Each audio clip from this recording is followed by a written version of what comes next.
არსებობს საიდუმლო, რომელიც არ გაიხსნას. არ არსებობს დაფარული, რომელიც არ გაცხადდეს. გადაცემა X-კოდი რადიო იმედის ეთერში. მიშა მიმინოშვილთან ერთად.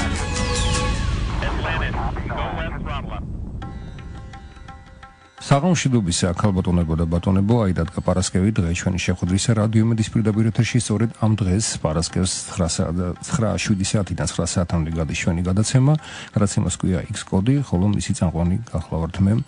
მიშა მიმინოშვილი. პირველ რიგში მინდა დღეს მოგილოცოთ ყველას დღევანდელი დღე, ჯვართამაღრება, რა თქმა უნდა ყველას გარდა იმისა, რომ დღეს ესეთი დღესასწაულია რელიგიური მართლმადიდებლების ზეიმობთ ამ დღესასწაულს, გარდა იმისა დღეს არის სოხუმის დაცემის დღე, ესეც ერთგვარი ტკივილია ჩვენთვის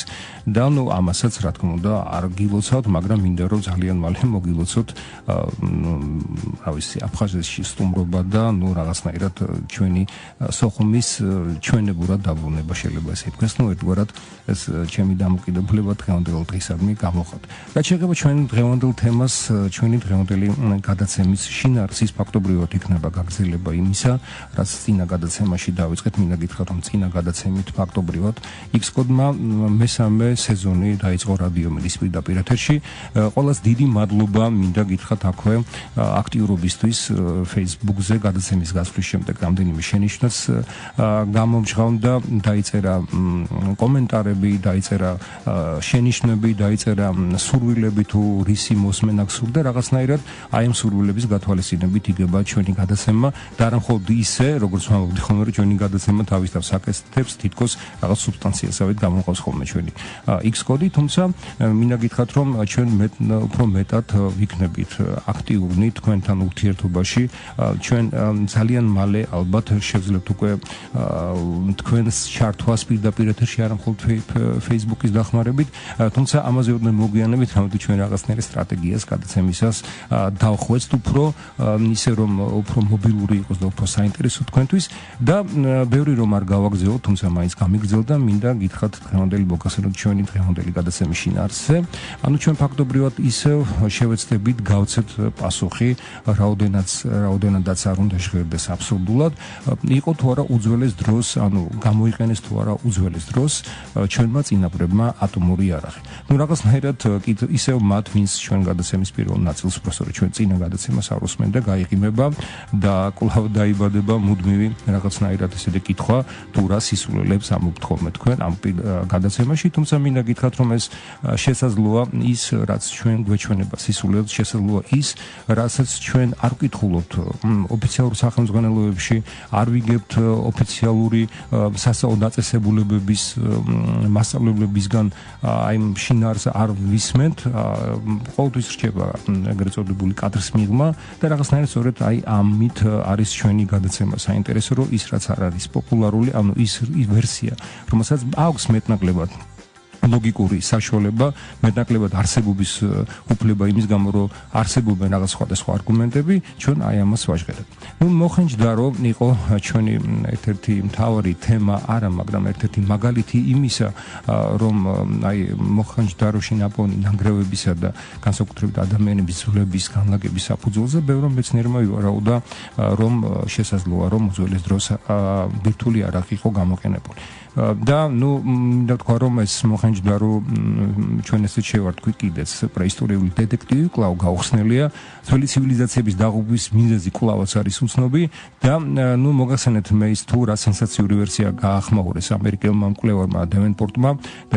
იტალიელმა ვინჩენტიმ, თავდაპირველად მათ ძალიან ესეთი სკეპტიკურად შეხედეს და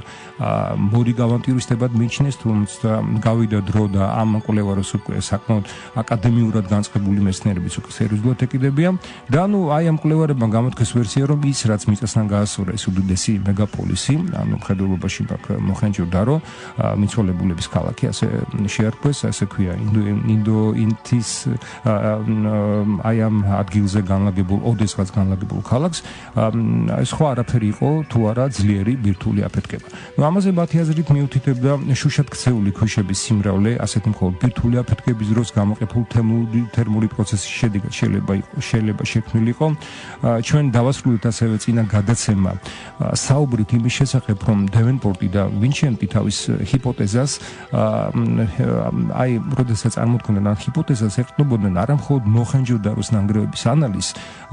ხედველობაში მაგ არქეოლოგიური გნებად ნაპოვნი მასალების ლაბორატორიაში გაკეთებული კვლევის შედეგები, არამედ უძველეს ინდურ ტექსტებს და პირველ რიგში რა თქმა უნდა მაჰაბჰარატას, რომელსაც ძალიან ბევრი მკვლევარი მიიჩნევს ზოგადად კაცობრიობის ისტორიის საუნჯეთ და სახელმძღვანელოდ, შეიძლება ესე ითქვას და მე რაღაცნაირად ამ მკვლევარებს ვეთანხმები, რამე თუ ძალიან დიდი სიბრძნეა და ძალიან უბრალოდ უნდა იცოდე მისი წაკითხვა, რაღაცნაირად უნდა შეძლო რაღაცა აი ამ სხვადასხვა ლეგენდებისა და ზღაპრების იქით დაინახო რაღაცა სწორი ფორმა, სწორი შინაარსი და ამის შემდეგ შენ შეძლებ უკვე რაღაცა იდუმალი და შენთვის საინტერესო თემების განხილვას, თუმცა საბინეროთ არიან ასეთი მკვლევარები, რომლებმაც უკვე ძალიან ბევრი კომენტარი შემოგთავაზეს ამ კვდავი ეპოსისა და სწორედ აი ამ უნიკალურ შედეგს ჩვენ დღეს არაერთხელ დავბრუნდებით, რამე თუ აქ იმალება გარკვეული პასუხები ჩვენს მიერ დღეს გადაცემაში დასმულ კითხვაზე და აი მკვლევარების აზრით რამაიანაში აღწერილი დანავების სამეფოს განადგურება ემთხვევა ქრონოლოგიურად და ფაქტობრივად აი მასალების იდენტურობის მოხენჯოდაროსში ნაპოვნი მასალების საფუძველზე აი აფეთქებას, რომელმაც ეს დიდი მეგაპოლისი როგორც გითხარი მიწასთან გაასწორა. ამ ლეგენდის მიხედვით იკვეთება, რომ ასეთი რამ, რომ ამ ადგილას არსებობდა პროტოინდური ცივილიზაცია, დღევანდელი დასავლეთი ევროპის ტერიტორიის თითქმის აი ეს ტერიტორიის ხელა მიწები ეკავა ამ ცივილიზაციას, მასში შედიოდა 2000-მდე მეგაპოლისი, წარმოვიდგინეთ რამ ხელა მასშტაბებია, ორი მოგიშპე იმპერიის სახით, ჩრდილოეთი დანავების იმპერია, დედაქალაქით ხარაპა და სამხრეთით კი რავანას სამეფო დედაქალაქით მოხენჯო-დარო. ნუ აი მოკლედ გეტყვით უბრალოდ რა სეყრდნობა, თავისი თეორია წამოაყენეს ამ მკვლევარებმა, რა თქმა უნდა, აი ამ ეპოზე დაყრდნობით, მათი აზრით უძველესი ტექსტები საფუძველზე მათი ვარაუდის, რომ მოხენჯო-დაროს განადგურება მოხდა არიელებისა და მოგულების, ამ შემთხვევაში მე მხედველობაში მაგ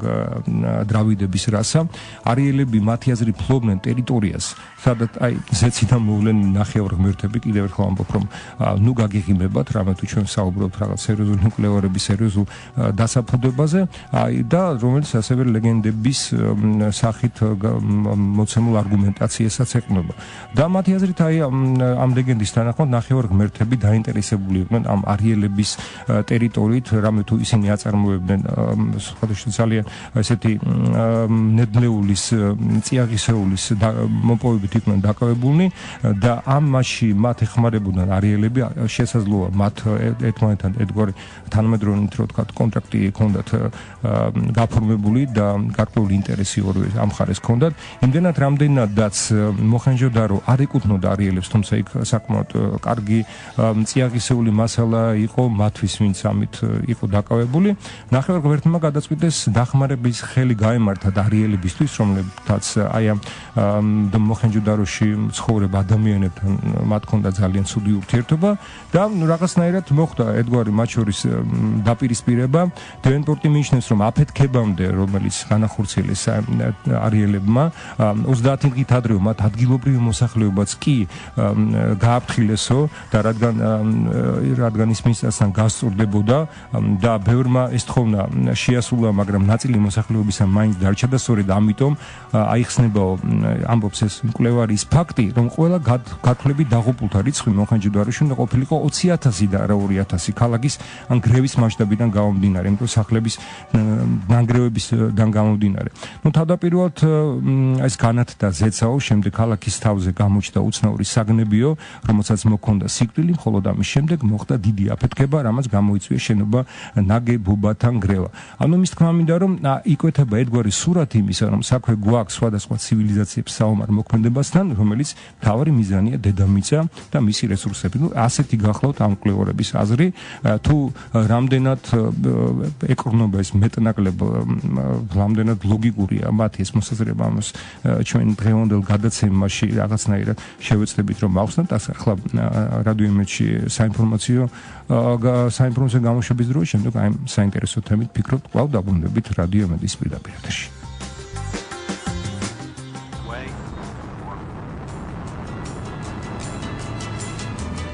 მოვარგოთ X კოდი დაშიფრული X ფაილების გასახსნელად. X კოდი მიშა მიმინოშვილთან ერთად. კიდევ ერთხელ საღამოშიდობისა ქალბატონებო და ბატონებო, რადიო მენდის პირდაპირ ეთერში ბრუნდება გადაცემა X კოდი. თქვენ მისი მოსმენის საშუალება გეძლევათ ყოველ პარასკევს 7 საათიდან 9 საათამდე და ჩვენ ერთგვარად განვაგრძოთ წინა გადაცემაში დასმულ კითხვაზე პასუხის გაცემა, ანუ იყო თუ არა უძველეს დროს ჩვენს ოთაღრიცხვამდე გამოყენებული ატომური იარაღი. როგორც წინა გადაცემიდან თქვენ შეიტყვეთ, მხლად ღიმილის და ირონიის მომენტი ამ კითხვაზე პასუხის გაცემის ამ კითხვის მოსმენისას უკვე ნაკლებად გვექნება, რამე თუ არგუმენტები არც თუ ისე მყარია, თუმცა რაღაცნაირად ღირს დაფიქრებათ. მე მოგახსენეთ მოხენჯო-დაროს კვლევების შედეგად გამოყოფილ ერთ-ერთ ვერსიაზე, რომელზედაც ჩვენ შევაჩერეთ თქვენი ყურადღება და ამ ვერსიის თანახმად იკვეთება ის, რომ ხდება დაპირისპირება ორ ძლიერ ძალას შორის და ამ დაპირისპირების დროს მხარეებმა ბირთვული იარაღიც გამოიყენეს, რასაც უძველეს წიგნებში აღწერილი ისტორიის გარდა, როგორც მოგახსენეთ, მკვლევარების აზრით ადასტურებს ასევე შავი ქვები, შუშათქცეული ქვიშები, სწორედ ისეთები, როგორც ხიროსიმასა და ნაგასაკში ამას ხას უსვამ და ასევე სხვადასხვა ქვეყნების ბირთვულ პოლიგონებზე შეინიშნება მორიგი ბირთვული გამოსვლის დროს და როგორც ზემოთ მოგახსენეთ, ამ პანიკისაგან თავის არიდების მიზნით გავრცელდა ოფიციალური ვერსია, რომელიც ყველა სახელმწიფოში და ყველა ოფიციალურ წყაროებშია დადასტურებული და აღიარებული, რომ მოხენჯო-დაროს კატასტროფა გამოიწვია უძლიერესმა მიწისძვრამ და რომ მოხენჯო-დაროში სწორედ იყო ამ ძლიერი ეპიცენტრის კვალი ნაპოვნი. თუმცა როგორც გითხარით, ეს არანაირად არ ხსნის ქვების ღობისა და მით უმეტეს მათ შუშათქცევის ფაქტს. ზოგიერთი მკვლევარი იმას ამბობს, რომ ეს ყველაფერს ამას მიაწერს მეტეორიტს, რომელსაც სხვათა შორის მეტეორიტის ვარდნას შესაძლოა მოყვეს ეგრეთ წოდებული ტექტიტები, რომლებიც შუშათქცეული ქვებია და მათ ზოგადად მათი წარმომავლობა არის რაღაცა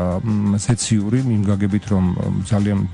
მეტეორიტი სწორედ ასეთი აგებულება აქვს, თუმცა მკვლევარებმა აი ამ ვერ იპოვეს აი ამ ახლო ტერიტორიაზე აი ამ სწორედ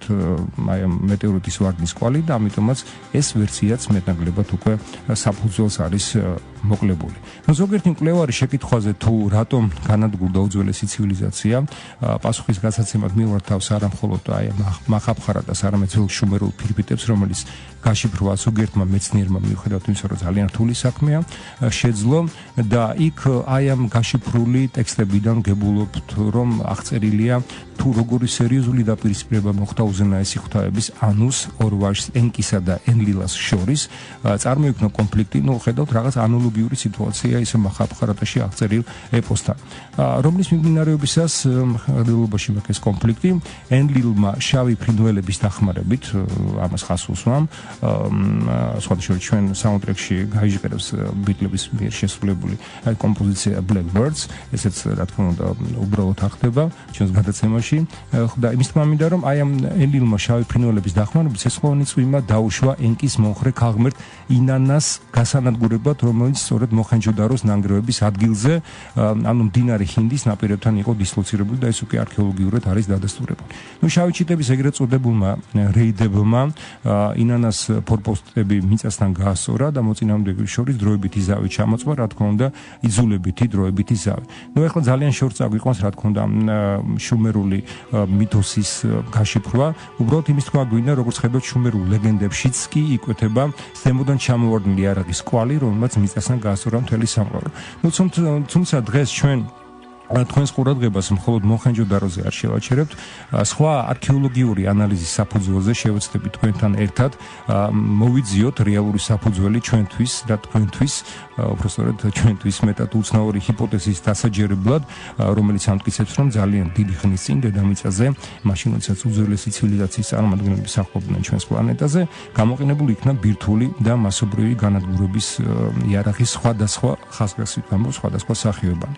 ყველა მეტაკლებად ვიცით უძველესი კრეტამიკენული ცივილიზაცია, კრეტამიკენული კულტურის შესახებ გაგვიგია მიკენის ცივილიზაცია, რომელიც რამდენიმე ასეული წელია ფერყლად არის ქცეული და მის ნანგრევებზე არაფერი ხარობს, უდაბნოდ არის ეს ყველაფერი. უკვე და სახელმძღვანელოებსა და ენციკლოპედიაში მიკენის ცივილიზაციის განადგურებას მიაწერენ გიგანტურ ცუნამს, ვულკანსა და იდუმალ დამპყრობლებს, როცა ცუნამის, ალბათ ესე გრამატიკულად სწორი იქნება, მაგრამ როგორც უკვე მეცნიერებმა დაადგინეს, სანტორინის ვულკანის ამოფრქვევა, რომელსაც მიაწერენ აი ამ მიკენის ცივილიზაციის დაღუპვას, მოხდა აი სწორედ ამ ცივილიზაციის განადგურებამდე გაცილებით ადრე და ეს რაღაცნაირად უკვე არქეოლოგებმა, ფიზიკოსებმა და თვითონ გეოლოგებმაც უკვე ერთგვარად დაასკვნეს და ამაზე აღარავინ აღარ დაობს, ასევე ძალიან ძნელი წარმოსადგენია იმ პერიოდის დამპყრობლები წარმოიდგინო, რომლებიც ფლობდნენ ისეთი არახს, რომელსაც შეეძლო ქვის დნობა. არადა ყველაფერი გათხრებმა ცხადყვეს, რომ მიკენის დაღუპვა ის მთავარი მიზეზი იყო არასაშინელი მიწისძვრა და ცუნამი, რომელსაც როგორც გითხარით არ შეეძლო ქვების ლღობა ისე როგორც ჩვენს მიერ ზემოთ ხსენებულ მოხენჯოდაროს შემთხვევაში, არამედ იყო მიზეზი მთავარი ამ საშინელი ტრაგედიისა, საშინელი ძალის ცეცხლოვანი ქარიშხალი, რომელმაც ერთ მასად რამდენიმე წამში მასად დაადუღაბა უზარმაზარი ლოდები. საინტერესოა, რომ ერთ-ერთმა არქიტექტორმა, გვარიც ამოვიწერა დერფელდმა, საინტერესო ექსპერიმენტი ჩაატარა იმისთვის, რომ ერთგვარად ეს ხანძრის მომენტი დაედასტურებინა, ანუ აღიარებინა ფაქტი, რომ შეეძლო გრძელვადიან ხანძრს დაუშვათ ესეთი ლოდები, ესეთ მასებად დაედუღაბებინა. მან შემოაწყო აგურებსა და ქვების ირგვლივ ხე, რამდენიმე კვირის მანძილზე ცდილობდა შეენარჩუნებინა უზარმაზარი ცეცხლი, მაგრამ მიუხედავად აი ამ ხელა ცეცხლის ამხელა მასისა და ასეთი ხანგრძლივი ხანძრისა, ქვის მასა არ galღვა და არც რა თქმა უნდა ერთიან მასად არ ქცეულა. ხეთური სახელმწიფოს უძველეს დედაქალაქს ხატუს მივაკითხოთ, სადაც ასევე ქვის დნობის კვალი, რომელიც უბრალო ხანძარს არ შეეძლო გამოიწვია, აშკარად იკვეთება. კედლის აგურის წყობა მთლიანად არის გამდნარი და ამის ნახვა თქვენ შეგიძლიათ ინტერნეტით და თქვენ როდესაც მოისმენთ ჩვენს გადაცემის დასურათებულ ვერსიას Facebook-ზე, ამის ხილვის საშუალება გექნებათ. ასე დონემდე მისვლისთვის არქეოლოგების აზრით საჭიროა ძალიან ძლიერი ცეცხლი, რომელიც რამდენიმე კვირა არ ქრება, ანუ აშკარაა, რომ ქალაქი გაანადგურდა უეცრად და არსაიდან გაჩნდა ესეთი უძლიერესი ცეცხლის ქარბუქი, რომელმაც შეეძლო ქვების ასეთ მასებად ქცევა. საუდის უდაბნო ზეგანზე გადავინაცვლოთ ქალაქ ნპატას სიახლოვეს, ქუშის უძველელი რელიგიური ცენტრის შორიახლოს მდებარეობს ასევე მეტად უცნაური მთა, სახელწოდებას ზუსტად ვერ ვიხსენებ, თუმცა რომლის სიგრძე დაახლოებით 100 მეტრია, მის საძირკველთან მდებარეობს ეგვიპტური ღვთაების ამონის სახელზე აღმართული ტაძრის ნანგრევები, რომელზეც დაახლოებით 87 მეტრის სიმაღლეზე, ეს ხასკასმით არის აღსანიშნავი. შემორჩენილია ამონის მეტად უცნაური გამოსახულება, რომელიც სხვა მის გრაფიკულ და ესეთი ქვაზე კვეთილ სახეებს არ გავს, რაღაც უფრო უცნაურია, ისედაც უცნაურია ეს ამონის გამოსახულება, მაგრამ ეს განსაკუთრებულია აი ყველა მისი სახეობები მხედველობაში და იდუმალი წარწერა არის მოცემული, ამ წარწერის გაშიფრვა, რა თქმა უნდა, ძალიან რთულია, ისე როგორც ნებისმიერი ასეთი უძველესი დამწერლობისა, თუმცა გაშიფრვა და ეგვიპტოლოგების მიერ მისი წაკითხვის შემდგომ და თავად ღრმული, რომელიც აი ამ ადგილას არის წარმოქმნილი, აი ამის ყველაფრის შესწავლის შედეგად კვლევარებმა დაადგინეს, რომ de facto-ბრიოდ შვაგულამდე იყო ორად გახლეჩილი სიმეტრიულად, თითქოს რაღაცა დანადგარით, აი ესეთი სიზუსტით, მხოლოდ რაღაც ლაბორატორიაში შეიძლება ესე გაიჭრას, ხოლო კრატერის კედლებზე იყო უცნაური შავი ქერქი აი თან დაყოლილი. თავად მთის წვერზეც კი შეინიშნება ერთგვარი ბრტყელი მოვიდანი, შემდგარი დამწვარი და დადუღაბებული ქვებისგანაც აშკარად მიუთითებს ადგილზე, სადაც განხორციელდა უძლიერესი აფეთქება, რომელმაც ეს შუაზე გახლიჩა ეს უზარმაზარი მთა და გახლიჩა ძალიან სიმეტრიულად, ეს არ შეიძლება რაღაც ესეთი ბუნებრივი კატაკლიზმის შედეგი გახდა, ბუნებრივი კატაკლიზმის შედეგად მივიჩნიოთ და კიდევ ერთი სავარაუდო კვალი უძველესი ეპოქაში ბირთვული არახის გამოყენებისა გახდა უზარმაზარი კრატერი, რომელიც 400 კილომეტრის მოშორებით მდებარეობს ბომბეიდან. არავითარი კვალი, როგორც გითხარით, მეტეორიტის ვარდნისა, როგორც მოხენჯოდაროში, სადაც შესაძლოა ესეთი იდეა წარმოექმნეს რამე თუ როდესაც კრატერია და როდესაც ტექტიტებია ირგვლივ, ბუნებრივია პირველ რიგში ეს დაიბადება, ეს იდეა დაიბადება მეცნიერების გონებაში, თუმცა როგორც გითხარით, არავითარი კვალი ამ მეტეორიტის ვარდნისა არ არის შემჩნეული. ბირთვული კატასტროფის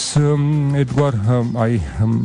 პრეისტორიულ მაგალითად მიიჩნევენ ასევე მკვდარ ზღვაში არსებულ მარილის ბოძებს.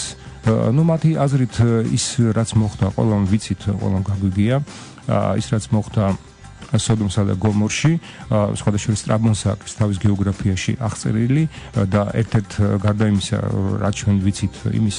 აღწერის გარდა ის ამბობს, რომ ძალიან ბევრი კლდე შეინიშნება აი ამ მკვდარ ზღვაში, რომელიც ერთი შეხედვითაც კი ცხადია, რომ ეს კლდეები რომელიღაცა ძალამ, აი ძალიან ისე და ძლიელმა ქარიშხალმა გაადნა. ეს მითი ჩვენთვის კარგად არის ცნობილი, მაგრამ აი ამ კვლევარების აზრით ესეც მინდა გითხრათ, რომ ზოგადად ეს სოდომი და გომორა და თუნდაც სხვა თემა, აი ბაბილონის თემა და შემდეგ ძალიან საინტერესოა და ამას აი ამ მოხდარ კატასტროფის ერთგვარ სხვა ვერსიებს ჩვენ ერთ-ერთ ჩვენს მოახლოეს გადაცემაში ალბათ დავუთმოთ დროს, თუ რა თქმა უნდა ეს თქვენი ინტერესი ამ თემის მიმართ იქნება ისეთი მზარდი, რომ ჩვენ ამაზე შევაჩერებთ თქვენს ყურადღებას, თუ არა და რა თქმა უნდა სხვა თემებზე შევაჩერებთ. უბრალოდ იმის თქვა მინდა, რომ აი მკვდარ ზღვაში არსებული მარილის ბოძებს მიაქციეს ყურადღება და მათი აზრით ის უბრალოდ მარილზე გაცილებით მძიმეა და ასეთი წარმონაქმნი მხოლოდ ბირთვული რეაქციის შედეგად არის შესაძლებელი და მინდა ვთქვა, რომ აქ საუბარი არის არა მხოლოდ ატომურ და ბირთვულ აფეთქებაზე, არამედ მასობრივი განადგურების იარაღის ზოგად ტენდენციაზე და როდესაც საუბარი აი მარილის წარმონაქმნზე, აქაც ერთგვარი ეხლა ზუსტად მე არ შემიძლია ზუსტად კვალიფიკაცია მოვახდინო დაუშვათ მასობრივი იარაღის განადგურების რამე თუ ბირთვული იარაღიც არის და ბირთვული იარაღიც და აი სხვადასხვა პროცესების გამოყენებით ხდება აი ამ ძალის მართვა და გამოყენება, ამიტომ ეს იყო ერთ-ერთი არის უამრავი სახეობა ხომ წყალბადის, ატომის და ასე შემდეგ და ერთ-ერთი აი ამ სახეობის ქმედებისგან შესაძლოა რომ მარილად იქცეს ესა თუ ის დაუშვათ მატერია. ყველა როგორც გითხრათ მეტაგლებად ვიცით თუ რა შეემთხვა სოდომსა და გომორს და რატომ ასეთივე დამანგრეველი ძალის მიერ განადგურდა ასევე ბაბილონი, რომელიც ასევე ჩვენთვის ცნობილია, თუ როგორ სურდათ ბაბილონში გოდოლის აღზევება და აღმართვა, რომ ღმერთამდე ასულიყო შენობა და როგორ გადაიქცა იგი ერთ წამიერად რაღაცა უბრალოდ მიწასთან გასწორდა და არაფერი აღარ დარჩა და არაფერი აღარ ხარობს და სხვადასხვა უძველესი ბაბილონის კვალს წარმოადგენს ნიმრუდის ნანგრევები, როგორც გითხარით ჩვენ ამ ბაბილონს აუცილებლად შევეხებით და ზოგადად ამ ბაბილონისა და სოდომისა და გომორის სხვა ალტერნატიული ვერსიების ახსნასაც ალბათ დავუთმოთ, როგორც გითხარით ყურადღებას და ბრის ნიმრუდი იყო 7 სართულიანი ულამაზესი ნაგებობა, რომელსაც კენწეროზე ოქროს ანძა ამშვენებდა, ამ უზარმაზარი ნაგებობის კედელმაც ასევე განიცადა უძლიერესი თერმული დარტყმა, რის შედეგადაც ის საერთოდ განადგურდა და გადნა. ამის მეცნიერული ახსნა დღევანდელი თანამედროვე ტექნოლოგიების გამოყენებითაც კი პრობლემას წარმოადგენს, რადგან ვერავინ ვერ დაადგინა ქვის აი ამ ტექტიტებად, უბრალოდ აი ამ შუშის მასად ქცევის პროცესის მიზეზს. ბიბლიური თანახმად, ხუნების თანახმად და შენობა ცეცხლის ქარიშხალმა განადგურა და როგორც გითხარით, ბაბილონის თემას ჩვენ უახლოეს მომავალში ცალკე გადაცემას დავუთმოთ. ეხლა მე მანიშნები, რომ უკვე მოვიდა ჩვენს ეთერში მსოფლიო ჰიტის დრო, მინდა გითხრათ, რომ რაღაცნაირად ჩვენ ყოველთვის ვარჩევთ სპეციალურად მელოდიას შესაბამისად თემიდან გამომდინარე, არ ვიცი რამდენად შეესაბამება ჩვენს თემას Lou Reed-ის Perfect Day, მშვენიერი სიმღერა, რომელიც მე და ჩვენი გუნდის წევრებს ძალიან მოგწონს. მოდით მოვისმინოთ Lou Reed-ის Perfect Day, შემდგომ საინფორმაციო გამოშვება, შემდეგ საუნდტრეკი და შემდეგ კვლავ ამ თემით დაბრუნდება X-Code რადიო იმედის პირდაპირ ეთერში. მოვარგოთ X-Code დაშიფრული X ფაილების გასახსნელად. X-Code მიშა მიმინოშულთან ერთად.